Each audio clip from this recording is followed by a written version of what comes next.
So hello everyone and welcome back once again to another session of PMI analysis where we are going to do the pre-mains and interview analysis of all the important articles from today's Hindu newspaper. Alright, and let me tell you why PMI analysis guys is very important, because after reading any particular article, okay, you have to do the PMI analysis because you cannot expect that from that article कोई भी question आपके exam में आ जाएगा. ऐसा नहीं होता है. आपको उसको डीपली एनालाइज करना पड़ेगा. जो उसके अंदर की वर्ड्स हैं, की पॉइंट्स हैं, उनके बारे में डिटेल में पढ़ना पड़ेगा. Only then you can consider कि आपने न्यूज़पेपर को अच्छे से पढ़ा है. Alright, and these things are being done by me through these sessions, so you don't have to do anything, but yes आपको ये सेशंस देखने पड़ेंगे और पीडीएफ के थ्रू आपको सारी चीजें पढ़नी पड़ेंगी. Right, and PDF you can join the Telegram channel and the link for which is provided in the description. Alright, so let's talk about the very first article from today. And guys, आज का जो newspaper है उसका जो editorial है उसमें कुछ भी इंपॉर्टेंट नहीं था हमारे एग्जाम पॉइंट ऑफ व्यू के लिए. I don't take the unnecessary articles, ठीक है, और ये आपको भी आइडेंटिफाई करना आना चाहिए. मैं एक सेशन लूंगा, एक दो सेशन हम लोग कंडक्ट करेंगे. मैं उसमें आपको ये बताऊंगा कि कौन सा आर्टिकल आपको पढ़ना चाहिए और कौन सा आर्टिकल आपको नहीं पढ़ना चाहिए. मतलब how to read the Hindu newspaper, that I will also explain you in one of the sessions. Alright, and remember जो आज के आर्टिकल्स हैं वो काफ़ी ज़्यादा इंपॉर्टेंट आर्टिकल हैं जो भी हमने उठाए. ठीक है, कम है लेकिन बहुत ज़्यादा इंपॉर्टेंट है. वो कहते हैं ना छोटी छुरी बड़ा घाव करती है, तो ये वही वाले आर्टिकल्स हैं. ठीक है, तो let's talk about the very first article which is about once again about the NRC. Assam NRC के बारे में है ये. ठीक है जी, ये किसके बारे में है? असम एनआरसी के बारे में. और फिर से उसके स्टेटस को लेके सवाल खड़ा हो गया है. जो वहाँ के स्टेट कोऑर्डिनेटर है एनआरसी के, उसने लेटर लिखा है फॉरेन ट्राइब्यूनल को कि अभी जो असम एनआरसी है वो फाइनल नहीं है and there is a need of reverification. Right, तो फिर से ये आ गया है इशू सामने. तो चलो बात करते हैं कि एनआरसी होता क्या है, कैसे इसकी शुरुआत हुई, कहाँ से ये आया, ये सारी चीज हम डिस्कस करते हैं. तो first of all, what is NRC and when did it start? So remember, जो इसका ओरिजिनेशन है नेशनल रजिस्टर ऑफ सिटीजन्स का, वो हमारे 1951 का जो पहला सेंसस हुआ था आफ्टर इंडिपेंडेंस, उसी में से निकल के आ गया था. ठीक है, so this was born out of independent India's first census in 1951 entailing the transfer of data from the census slip. जो सेंसस हुआ था उसी में से ट्रांसफर किया डेटा और ये एक रजिस्टर बनाया गया नेशनल रजिस्टर ऑफ सिटीजन, जिसमें सारी डिटेल्स भरी गई about the citizens of India. ठीक है, बट ऐसा हुआ था, इन सभी स्टेट्स को बोला गया था, जितने भी स्टेट्स उस समय हमारे देश में थे उन सभी स्टेट्स को बोला गया था that you have to do this, that you have to make this NRC. लेकिन जो एनआरसी थी वो हुई केवल असम के लिए. Right, but it was done only in Assam.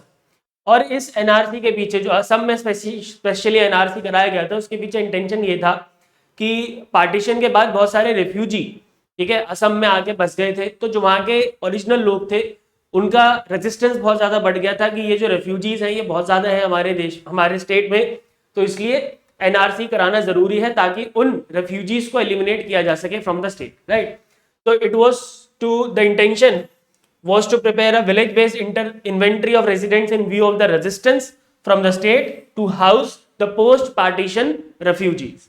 alright, उसके बाद धीरे धीरे जब 1971 में बांग्लादेश की वॉर हुई, 1971 में बांग्लादेश की वॉर के बाद और बहुत सारे इलीगल इमिग्रेंट्स असम में आके रुक गए. उसके बाद ये जो डिमांड थी 1950, ये जो एनआरसी था उसको रिवाइज करने की डिमांड बहुत ज्यादा बढ़ने लगी. Alright, so the fear of the indigenous people of being outnumbered by illegal immigrants during and after the 1971 Bangladesh war led to the Assam agitation for a period of 1979 to 1985.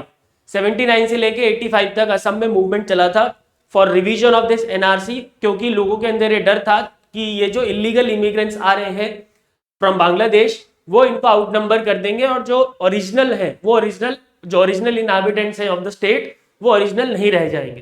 Right, और ये जो of course ये जो movement चला था वो इसलिए चला था ताकि एनआरसी को रिवाइज किया जा सके, अपडेट किया जा सके, so that the foreigners can be ejected from Assam. Finally ये जो डिमांड थी इनकी, इसको माना गया था असम अकॉर्ड में, that was signed in the year 1985.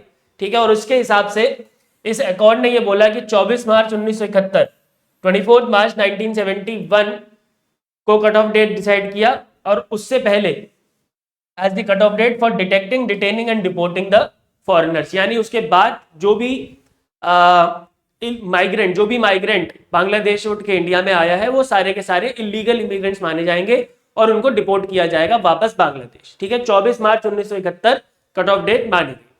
लेकिन अभी आप सबको याद होगा 2019 में फिर से एनआरसी का मुद्दा उठाता और उसमें कट ऑफ डेट को फिर से चेंज कर दिया गया, 2014 कर दिया गया। ठीक है, तो वो ऑलरेडी वो हालांकि अब पुराना इशू हो चुका है, बट अभी जो नए इशू आए हैं उसके बारे में हम बात करेंगे, डोंट वरी।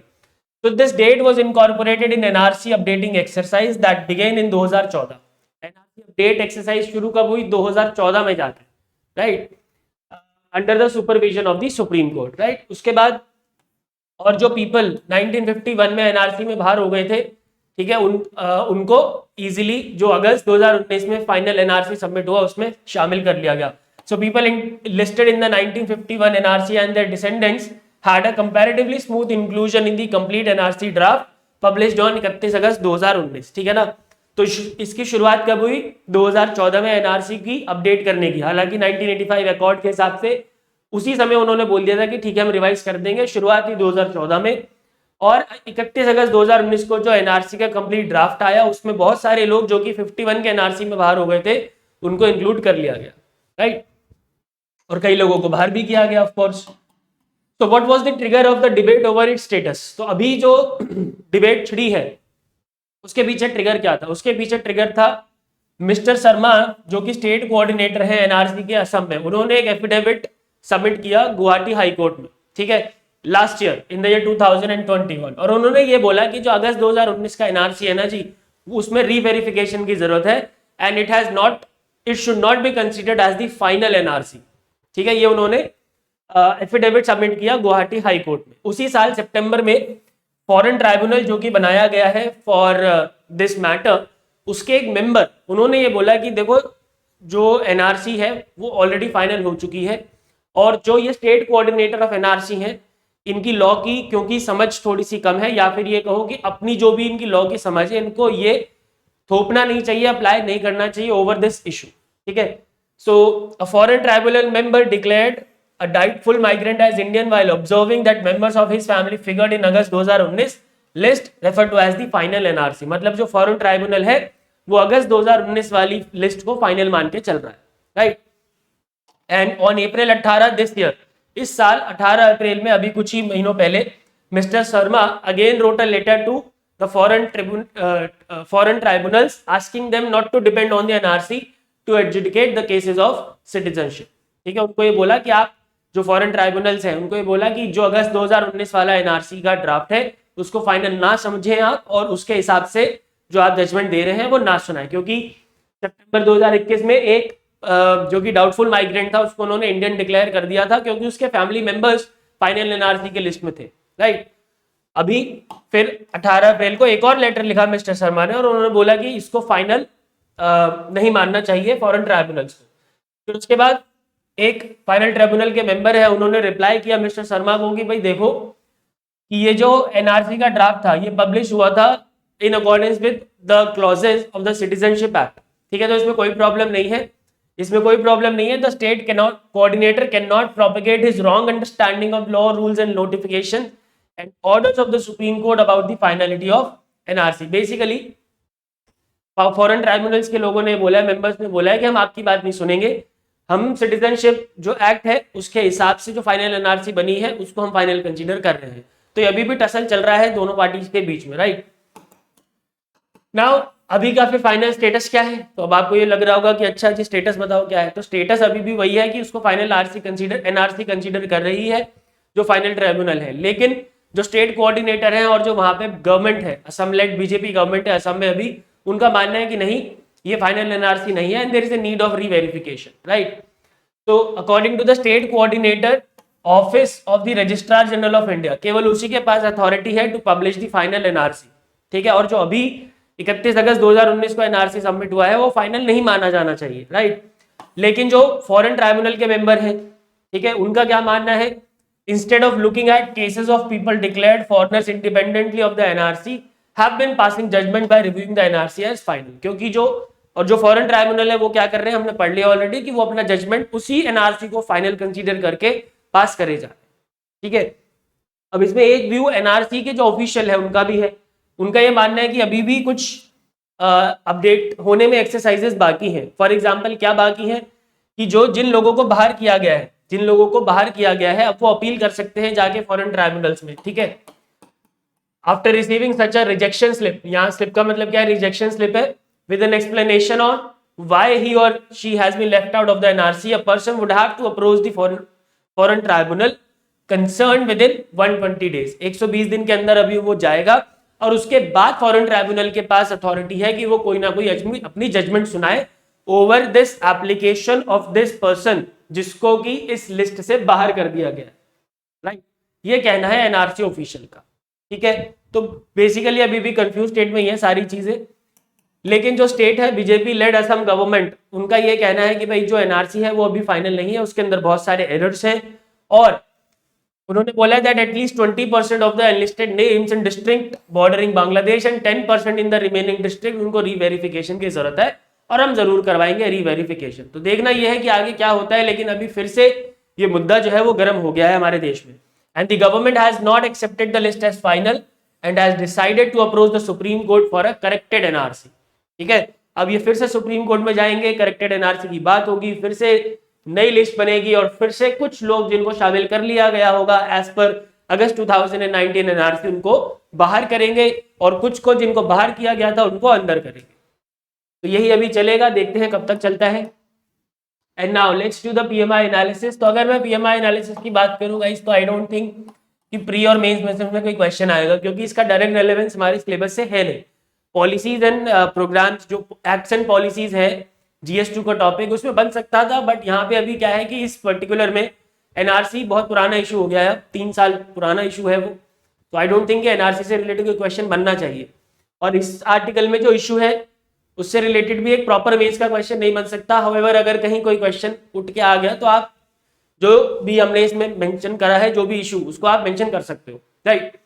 बट इंटरव्यू में यस, क्योंकि एक हॉट इशू है, तो they can ask you that what is the current issue going on with respect to NRC, बताओ भाई। इन दैट केस आपने जो भी हमने इशू पढ़ा अभी वो आप बता सकते हो कि इशू ये है कि जो स्टेट कोऑर्डिनेटर है एनआरसी के, उनका ये मानना है कि फाइनल नहीं है एनआरसी। हालांकि जो फॉरेन ट्राइब्यूनल्स हैं वो उसको फाइनल मान के जजमेंट सुनाए जा रहे हैं। जो एनआरसी ऑफिशियल्स है उनका ये कहना है कि अभी जो एक्सरसाइज है अपडेट होने की, उसमें अभी भी कई स्टेजेस बाकी हैं। और जो असम लेड बीजेपी गवर्नमेंट है, उनका भी ये मानना है कि ये फाइनल नहीं है and they would go to the Supreme Court for a corrected NRC, right. And now let's move ahead to another article which is again from the text and context part of the newspaper. Editorial में आज कुछ नहीं था, मैंने आपको already बता दिया है। This article talks about the drought situation in the world, ठीक है। ड्रॉट सिचुएशन की ये बात करता है ओवरऑल, ठीक है। तो काफी इंपॉर्टेंट आर्टिकल है और इसके अंदर कई इंपॉर्टेंट चीजें हैं जो कि मेंशन है, एंड ऑफ कोर्स UNCCD के बारे में भी हम पढ़ेंगे इसके बारे में इसके बाद, ठीक है। So let's talk about this. So there is a basically report which is drought in numbers report which has been released by UNCCD, ठीक है ना। So इस रिपोर्ट के बारे में इसमें सारी डिटेल्स मेंशन है और फिर क्या क्या हमें इंटरवेंशन लेने चाहिए, all these things have been mentioned. So this report, remember, is a collection of data on the effects of droughts on our ecosystem and how we can remove or how we can eliminate the ill effects of the droughts, right? And the report also helps inform negotiation surrounding key decisions by the UNCCD's 197 party members, 197 member parties at the COP15, जो कि अभी कहाँ पे चल रहा है, coat डिवॉयर में, जो कि अफ्रीका में पड़ता है। आई थिंक वेस्टर्न अफ्रीका में है ये, कोट डिवॉयर नाम की जगह है जो कि अफ्रीका में पड़ती है। वहां पे अभी COP15 चल रहा है ऑफ UNCCD, राइट। तो उसके लिए ये कुछ और की डिसीजंस लेने के लिए उसको मदद करेगी ये वाली रिपोर्ट, ठीक है। तो क्या क्या चीजें इस रिपोर्ट में मेंशन है उसकी बात कर लेते हैं। So according to the World Bank estimates, जो ड्रॉट कंडीशन है, it can force up to 216 million people to migrate by the year 2050, 2050 तक as per a World Bank report 216 million peoples migrate होने को मजबूर हो जाएंगे because of this issue of drought. Then other factors which will play the roles with drought could be water scarcity, declining crop productivity, rise in sea levels and overpopulation. इसके अलावा weather, climate and health hazards have accounted for 50% of the disasters across the world and 45% of all the reported deaths, right? since the year 1970 and between 2022 20 and 22 23 countries ऐसी हमारी दुनिया में जिन्होंने drought emergencies को face किया है पिछले 3 सालों के अंदर, राइट। तो ये काफी अलार्मिंग सिचुएशन है हम सबके लिए। देखो ग्लोबल वार्मिंग तो बढ़ ही रहा है, ठीक है, उस पर हम कुछ कर नहीं पा रहे हैं। अब ग्लोबल वार्मिंग की वजह से बहुत सारे इश्यूज जो ग्लेशियर्स हैं वो मेल्ट हो रहे हैं, जिससे फ्लड की सिचुएशन भी है कई जगहों पे, और जहाँ पे पानी नहीं है वहाँ पे ड्रॉट की सिचुएशन है। तो बेसिकली बहुत ही अलार्मिंग सिचुएशन है हम सभी के लिए, और rather than involving ourselves into these things like NATO की मेंबरशिप और लड़ाई झगड़े, इन सब में पढ़ने की बजाय we should concentrate on the enhancement of the environment. तभी हमारे जब यार दुनिया ही नहीं बचेगी तो नेटो की मेंबरशिप का आप अचार डालोगे क्या? जब दुनिया ही नहीं बचेगी तो न्यूक्लियर वॉर करके क्या करोगे, राइट। और अब हम जो है उस तरफ बढ़ते चल रहे हैं, जब हमारी जो इकोसिस्टम है पूरा हमने उसको ऑलरेडी एक्सप्लॉइट तो कर ही दिया है। अब उस एक्सप्लॉइटेशन को कम करने की हम सोच नहीं रहे, बल्कि day by day we are exploiting it more and more. तो आई थिंक इन चीज़ों पे सभी देशों को काम करना पड़ेगा, अदरवाइज दुनिया नहीं बचेगी तो फिर काहे के देश और काहे के नेटो मेंबरशिप और काहे की क्रूड ऑयल प्राइसेस, काहे का इन्फ्लेशन, कुछ भी नहीं बचेगा, राइट। सो इसके अलावा this report says that climate change alone will cause 129 countries to experience an increase in the drought exposure in the next few decades. 129 countries पूरी दुनिया में, लगभग 200-210 कंट्रीज हैं देश दुनिया में, उसमें से मोर देन हाफ कंट्रीज, ठीक है, लगभग ये कह सकते हो, yes, more than half countries जो है वो ड्रॉट से एक्सपोज्ड होंगी इन the next few decades, right. And more than 1 billion people around the world were affected by drought in 2000 to 2019, making it the second worst disaster after flooding. It is the second worst disaster after flooding in the previous 2 decades, right?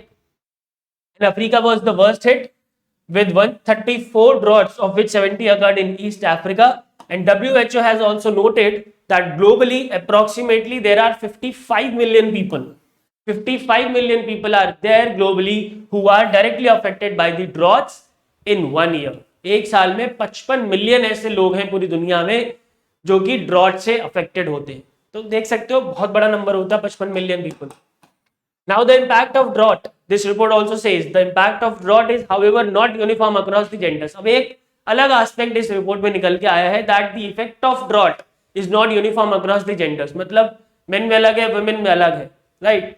और transgender की इसमें बात नहीं हुई है, तो फिर इसलिए मेरे पास कोई डेटा नहीं है तो मैं भी नहीं कर पाऊंगा। तो research shows that women and girls in emerging and developing countries suffer more in terms of education level, nutrition, health, sanitation and safety as a result of droughts. जो women and girls हैं वो severely affected है, severely impacted है due to this situation of drought, right? And the burden of water collection, अब देखो drought है तो पानी कलेक्ट करना पड़ेगा कहीं ना कहीं से जाके दूर दराज एरियाओं से, right? तो उसका जो burden है वो भी किसके ऊपर है? women के ऊपर है, girls के ऊपर है, okay? And the report notes that they may spend up to 40% of their calorie intake fetching water. पानी को लाने ले जाने में 40% of their calorie वो लूज कर देती हैं। तो ये काफी स्ट्रेंज फाइंडिंग है। आई डोंट थिंक कि ये स्ट्रेंज है, स्ट्रेंज भी नहीं कह सकते इसको, बिकॉज ये हमारी सोसाइटी का एक वो है, दस्तूर है कि हर चीज में जो बर्डन होता है वो जनरली किसके ऊपर आता है? वुमेन एंड गर्ल्स के ऊपर आता है। तो इसका भी आ रहा है तो कोई बड़ी बात नहीं है, right. Now, what are the environmental aspects? क्या environmental aspects हैं इसके? So, according to this report, if predictions are correct and global warming reaches 3 degrees Celsius by the end of this century, then drought losses could be 5 times higher than today's level. आज से 5 गुना ज्यादा हो जाएगा। तो आज ही इतनी हालत खराब है, 5 गुना ज्यादा हो जाएगा तो you can imagine कि क्या हालत होगी। And the largest increase in drought losses is projected in the Mediterranean and the Atlantic regions of Europe. All right. आगे चलते हैं, अब यूएनसीसीडी की बात कर लेते हैं। Now can you tell me the full form of UNCCD? मैं बार बार यूएनसीसीडी बोल रहा हूं। Do you know the full form of UNCCD? Write down in the comments. So remember it is a legally binding convention. अब देखो ये बहुत इंपॉर्टेंट है इस कन्वेंशन के लिए कि ये लीगली बाइंडिंग है, ठीक है। बहुत कम कन्वेंशन होते हैं इंटरनेशनल वाले जो कि लीगली बाइंडिंग हो, लेकिन ये लीगली बाइंडिंग कन्वेंशन है और यही स्टेटमेंट आएगी यूपीएससी प्री में, ठीक है। It was open for signature in the year 1994, but it came into force in the year 1996. Do you remember this? Right? It is an effort to link the development and environment to sustainable land management. ठीक है, ये basically it is the convention to combat the desertification. Now I believe you can recall this full form of this desertification. ठीक है, ये जो convention था ये किस लिए है? Basically to combat the desertification or you can say the sustainable land management. So the objective of this convention is to link the development and environment with the sustainable land management. Alright, it addresses particularly the arid, semi-arid and dry sub-humid areas across the world, जिनको हम dry lands बोलते हैं, जहां पे सबसे ज्यादा खराब situation है. ठीक है. एंड यूएनसीसीडी 2018 से 23 there is a strategic framework जो कि एक global you can say commitment है towards reducing the degradation of land. ठीक है. और इंडिया का भी टारगेट है 26 million hectares by the year 2030 to reduce the desertification of 26 million hectare of land by the year 2030. Right. And it is one of the 3 Rio conventions. और बाकी दो कौन से? Convention on biodiversity and United nation framework convention on climate change, UNFCCC. And India ratified, remember, this convention in the year 1996, and India hosted the 14th COP. That is the last COP जो हुआ था. अभी 15 चल रहा है coat devour में, और जो लास्ट हुआ था 14th COP वो इंडिया में हुआ था 2019 में. And India was also the chair for the convention for a period of 2019 to 21. This COP15, as I already told you, it is being held in Cote d'Ivoire, which is in Western Africa, with the theme Land Life Legacy from Scarcity to Prosperity. कभी कभी theme भी पूछ लेता है भाई UPSC. Tokyo Olympic का पूछा था. ठीक है ना. Drought, land restoration and related aspects such as land rights, gender equality and youth empowerment are among the top consideration at COP15. ठीक है. तो I hope guys this article is clear. And now आ जाते हैं PMI analysis पे. तो mains और interview में आई डोंट थिंक कि कोई क्वेश्चन बनेगा. यूएनसीसीडी के रोल के ऊपर बन सकता है, बट चांसेस ज्यादा है कि प्री में क्वेश्चन बने. सो एक क्वेश्चन है यहाँ पे आपके लिए. You have to identify the correct statement out of these 3. तो UNCCD is a legally binding agreement open for signature since 1994. बिल्कुल सही बात है. It addresses only the arid, semi arid and dry sub humid areas called dry lands where some of the most vulnerable ecosystems are found. अब इस statement को पढ़ते ही ना आप इसको करेक्ट मान लोगे और आंसर कर दोगे यस कि सेकंड स्टेटमेंट भी करेक्ट है. पर यही गलती हो जाती है जब हम एक एक वर्ड पे फोकस नहीं करते. क्या कहीं पे भी इसके ऑब्जेक्टिव में हमने ये पढ़ा या कहीं पे भी आपने लिखा हुआ देखा है कि addresses only these areas? Only word लिखा हुआ देखा आपने कहीं पे क्या? बट ये स्टेटमेंट क्या कह रहा है कि only it caters to only these areas. तो ये स्टेटमेंट गलत होगी ना. और जनरली यूपीएससी में जो एक्सट्रीम स्टेटमेंट होती है ना वो गलत ही देखी जाएगी. ठीक है. And drought, land restoration and related aspects such as land rights, gender equality and youth empowerment are among the top consideration at COP15, जो कि बिल्कुल सही बात है. So 1 and 3 are correct statement, which means option C will be the correct answer, guys. I hope this question is clear. और ये याद रखना only नहीं है, particularly इन एरियाज को केटर करता है वो, not only. बाकी एरियाज को भी केटर करेगा अगर वहां पे प्रॉब्लम होगी तो. ठीक है. Now moving ahead to the next article. देखो नेक्स्ट आर्टिकल में इंपॉर्टेंट कुछ नहीं है हमारे लिए, बट क्योंकि आज बहुत कम आर्टिकल्स थे तो आई हैव डिसाइडेड कि चलो एनजीटी के बारे में कुछ आया है तो एनजीटी के बारे में डिस्कस कर लेते हैं, उसके रिलेटेड जो भी चीजें हैं. तो इसमें बेसिकली ये बोला है, इसमें सुप्रीम कोर्ट ने एक जजमेंट में बोला है कि जो एनजीटी है that is not a case of extra delegation of powers. मतलब पार्लियामेंट ने सेंटर को पावर डेलीगेट नहीं करी है कि आप अब एनजीटी बनाओ और उसको कंट्रोल करो, रेगुलेट करो. It is an autonomous statutory body. ठीक है, ऐसा बोला है सुप्रीम कोर्ट ने, और इसीलिए वहां पे सेंट्रल गवर्नमेंट का किसी भी तरीके का कोई इन्फ्लुएंस नहीं चलेगा. ये जजमेंट आया है. बट अभी जजमेंट में से तो कुछ नहीं बनना, बट यस एनजीटी के बारे में पढ़ना बहुत जरूरी है. So remember it was established in the year 2030 by NGT act of 2010 and India became third country after Australia and New Zealand in the year 2010 to have such a tribunal which caters to the environmental situations. ठीक है, problems of environment, right? Now these are the objectives of forming this NGT. Number 1 is effective and expeditious disposal of cases which are related to protection and conservation of the environment. Number 2, to give relief and compensation for any damages which is caused due to any person or property. And to handle various environmental disputes that involve multidisciplinary issue. Multidisciplinary issue का मतलब यहाँ पे ये है कि कहीं dam बन रहा है तो उससे इकोसिस्टम को कुछ नुकसान तो नहीं हो रहा है. मान लो कि कहीं डैम बन रहा है जिससे इकोसिस्टम का नुकसान हो रहा है और किसी ने अगर पिटीशन फाइल कर दी तो ये एक इशू है एनजीटी के सामने, राइट। या अगर कोई थर्मल पावर प्लांट कहीं पे नया बन रहा है जिसका धुआं एक पर्टिकुलर लेट्स से सोसाइटी के पास जाएगा, सोसाइटी ने कंप्लेंट कर दी तो ये भी एक इशू है, ठीक है। तो इस तरीके के केसेस को कैटर करता है NGT. Anything which is related to the conservation of environment is catered by NGT. Now अगर हम कॉम्पोजिशन की बात कर ले तो there is a chairperson and members, ठीक है। कुछ मेंबर्स होते हैं जिनको जुडिशियल मेंबर बोला जाता है और कुछ होते हैं expert members, and these judicial and expert members are appointed by a select committee which is formed by the central government, and the chairperson who is currently Mr. Adarsh Kumar Goyal. अभी चेयरपर्सन कौन है? आदर्श कुमार गोयल है, justice Adarsh Kumar Goyal AK Goyal in short. chairperson is appointed by the central government in consultation with the chief justice of India, ठीक है। so this is the composition, and remember for judicial member at least 10 but not more than 20, and same for the expert member, their number should be at least 10 and not more than 20, ठीक है। and term 5 साल की होती है and they are not eligible for reappointment, all right। moving ahead to the powers and jurisdiction, so remember it has jurisdiction of over all the civil cases which involves a question related to the conservation of environment। यहां पे याद रखना only the civil cases not the criminal cases,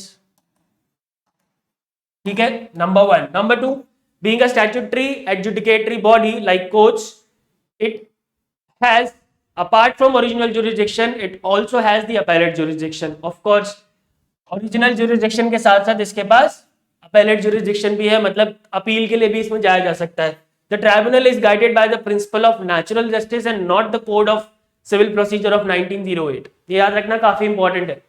and भाई लेकिन इसके जो order का effect है वो वैसा ही होगा जैसे कि कोड ऑफ सिविल प्रोसीजर 1908 के अंदर अगर कोई ऑर्डर आया है जो उसका इफेक्ट है वही इसके ऑर्डर का भी इफेक्ट होता है, राइट। ऐसा नहीं है कि ये तो यार प्रिंसिपल ऑफ नेचुरल जस्टिस पे ऑर्डर आया तो हम इसको नहीं मान रहे, नहीं, ये एक ट्राइब्यूनल है, स्टैट्यूटरी बॉडी है, तो इसके ऑर्डर का भी उतना ही इफेक्ट होगा जितना कि एक सिविल कोर्ट का होता है, ऑलराइट।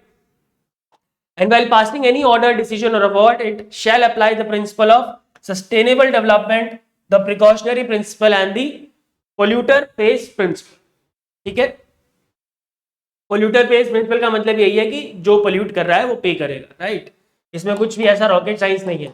एंड अपील की जा सकती है against the order of the NGT, कहाँ पे? डायरेक्ट सुप्रीम कोर्ट में, और कब? 90 डेज के अंदर। और जो एनजीटी है उसके एम्बिट के अंदर 7 लॉज आते हैं, वो कौन कौन से लॉज है? The water prevention and control of pollution act of 1974, water cess act of 1977, forest act 1980, air act of 81, environment protection act of 1986, Public Liability Insurance Act of 1991, and Biological Diversity Act of 2002. So these are the 7 act which comes under the purview of NGT, for which NGT adjudicate the cases. ठीक है? So I hope NGT is clear, and now let's do the question based on NGT. So NGT has jurisdiction over all the civil and criminal cases involving substantial question relating to not criminal cases, criminal cases नहीं है भाई, केवल civil cases हैं। So this statement is incorrect.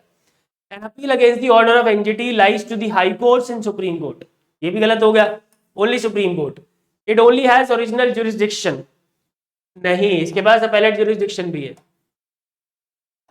ठीक है। देखो अब यहाँ पे एक controversial point हो सकता है क्योंकि कई अपील ऐसी है जो कि एनजीटी के कोर्ट के बाद हाई कोर्ट में फाइल हुई है, और क्योंकि हाई कोर्ट के पास आर्टिकल 226 में रिट जुरिस्डिक्शन की प्रोविजन है, तो उसके अंदर कई सारे जो अपील है एनजीटी के डिसीजन के अगेंस्ट हाई कोर्ट में फाइल हुई है, और उस पर कुछ टाइम पहले सुप्रीम कोर्ट का एक जजमेंट भी आया था। हालांकि जो एनजीटी की वेबसाइट है या जो उसका एक्ट है उसके अंदर अभी कोई चेंजेस नहीं किए गए हैं, तो इसलिए हम इसी को कंसिडर करेंगे that the appeal against the order of NGT lies with the Supreme Court within 90 days. So all the statements are incorrect here, and you have to identify the incorrect only, which means option D, all 1, 2 and 3 is the correct answer.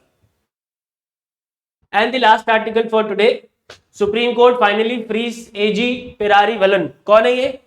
ये राजीव गांधी के assassination में जितने लोगों को सजा हुई थी उनमें से एक ये है, AG Perarivalan, ठीक है। अब इसको सुप्रीम कोर्ट ने जो है वो छोड़ दिया है। अब क्यों छोड़ा है? पूरे एक 30 साल के बाद, 30 साल के पीरियड के बाद इसको छोड़ दिया है, एंड यहाँ इसको छोड़ते वक्त सुप्रीम कोर्ट ने अपनी स्पेशल पावर्स का इस्तेमाल किया है under article 142 of the constitution of India, ठीक है, जिसके अंडर क्या होता है कि अगर सुप्रीम कोर्ट के पास कोई भी, सुप्रीम कोर्ट या ओवरऑल कहीं पे भी कोई मैटर ऐसा है जो कि बहुत टाइम से पेंडिंग है, तो उसमें जस्टिस कंप्लीट करने के लिए, टू कंप्लीट द जस्टिस, ठीक है, फॉर कंप्लीट जस्टिस, आर्टिकल 142 का इस्तेमाल करते हुए सुप्रीम कोर्ट अपने एक्स्ट्राऑर्डिनरी पावर्स का इस्तेमाल करते हुए उस मैटर को खत्म कर देता है। और ऐसा पहली बार नहीं है जब इन्होंने आर्टिकल 142 का इस्तेमाल किया है। रिसेंटली जो अयोध्या का वर्डिक्ट आया था उसमें भी आर्टिकल 142 का इस्तेमाल हुआ था, या फिर जो यूनियन कार्बाइड वाला केस था उसमें भी आर्टिकल 142 का इस्तेमाल हुआ था, राइट। तो चलते हैं, बात कर लेते हैं क्या क्या चीजें हुई, क्या क्या सीरीज ऑफ इवेंट्स थे इसके छूटने के पीछे। तो मैं आपको बता देता हूं। सबसे पहले 11 जून 1991 को सीबीआई ने अरेस्ट किया इसको, जब ये 19 साल का था, पिरारी वलन। उसके बाद 28 जनवरी 1998, डेट याद रखने की जरूरत नहीं है, सिर्फ एक जो सीरीज ऑफ इवेंट हुए हैं वो एक समझ लो, और ऑफ कोर्स इसमें से कोई क्वेश्चन नहीं आएगा पेपर में, लेकिन पता होना चाहिए, ठीक है। 98 में टाडा कोर्ट ने 26 लोगों को मौत की सजा सुनाई, कैपिटल पनिशमेंट सुनाई, जिसमें पिरारी वलन भी था, ठीक है। 2011 में 3 लोग, संथान मुरुगन और पिरारी वलन, ठीक है, उनकी जो फांसी की डेट थी वो फिक्स की गई सितंबर 9, 2011, राइट। उसके बाद 2014 फिर इन्होंने क्या करा, इन्होंने of course mercy petition file करी होगी प्रेसिडेंट के सामने या फिर गवर्नर के सामने, ठीक है। मर्सी पिटीशन जो थी वो बहुत ज्यादा डिले हो रही थी, जिसको देखते हुए सुप्रीम कोर्ट ने इनके डेथ सेंटेंस को कम्यूट कर दिया, किसमें, लाइफ इम्प्रिजनमेंट में, ठीक है, किसमें कन्वर्ट कर दिया, लाइफ इम्प्रिजनमेंट में, राइट, क्योंकि बहुत ज्यादा डिले हो रहा था with respect to their mercy petition. और मुझे बताने की जरूरत नहीं पड़नी चाहिए, आर्टिकल 72 में प्रेसिडेंट के पास है पावर्स और 161 में गवर्नर के पास है, ठीक है।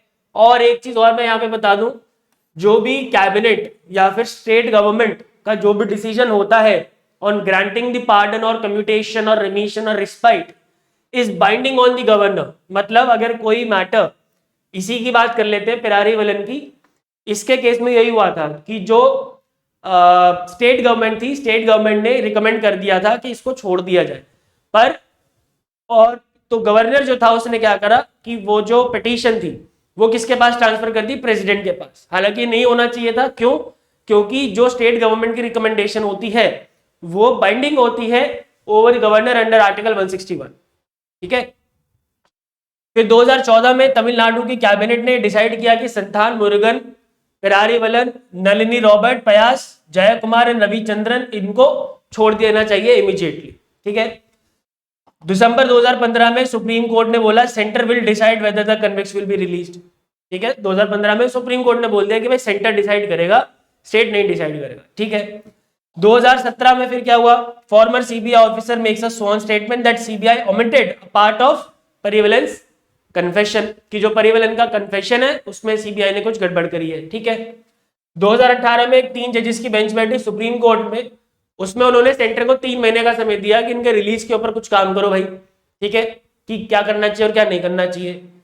फिर 2018 में ही सेंटर ने रिजेक्ट कर दी तमिलनाडु गवर्नमेंट की रिक्वेस्ट रिलीजिंग देम, इनको रिलीज करने की जो तमिलनाडु गवर्नमेंट की रिक्वेस्ट थी उसको रिलीज कर दिया गया, उसको रिजेक्ट कर दिया सेंटर ने। फिर अगेन सितंबर 2018 में ही Tamil Nadu government decides to recommend to governor the release of the all the convicts. फिर तमिलनाडु गवर्नमेंट ने आर्टिकल 161 का इस्तेमाल करते हुए गवर्नर को बोला कि आप इनको रिलीज कर दो, और 2018 से लेके अभी तक कुछ भी नहीं हो रहा था, क्योंकि गवर्नर ने क्या करा, वो पिटीशन कहां पास कर दी, प्रेसिडेंट के पास। तो फाइनली सुप्रीम कोर्ट ने यहाँ पे आर्टिकल 142 को इन्वोक करके इस एजी पिरारी वलन या जो भी नाम है इसको छोड़ दिया, राइट। बट इन सभी चीजों में आपके लिए जो इंपॉर्टेंट है वो है आर्टिकल 142। इन सभी चीजों में सिर्फ और सिर्फ एक चीज इंपॉर्टेंट है आपके पास, आर्टिकल 142, 72 और 161 are very easy article, I hope उसके बारे में आपको पता हो। तो ये सारा सीरीज ऑफ इवेंट है जो कि हमने ऑलरेडी डिस्कस कर लिया है।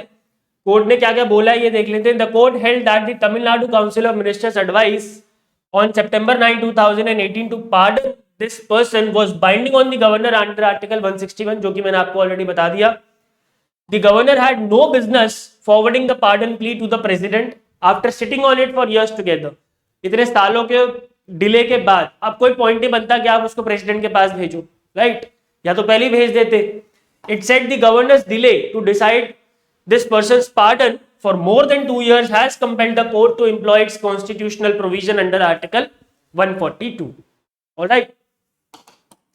एंड आर्टिकल 142 क्या है गाइस, मैंने आपको बता दिया है. This constitutional provision provides unique and extraordinary power to the apex court to do the complete justice in any case pending before it. और ऐसा पहली बार नहीं हुआ है, यूनियन कार्बाइड केस में हुआ था और अयोध्या के वर्डिक्ट में भी हुआ था, और उससे पहले भी कई बार हो चुका है, राइट? एंड क्वेश्चन आपके अगर पेपर में आएगा तो आर्टिकल 142 से रिलेटेड ही आएगा, उसके अलावा नहीं आ सकता, बिकॉज ये फिरारी वलन का छूटना वगैरह वगैरह ये सारी चीजें इंपॉर्टेंट के एग्जाम के लिए इंपॉर्टेंट नहीं है. तो which article of the constitution of India gives extraordinary powers to supreme court to do complete justice in any case pending before it? So as you all know, the answer is Article 142. All right, so that's it for today's session. I hope all the questions and their PMI analysis are clear. If you have any doubts, you can ask me in the comment section. Thank you so much for watching. Goodbye, take care, and God bless.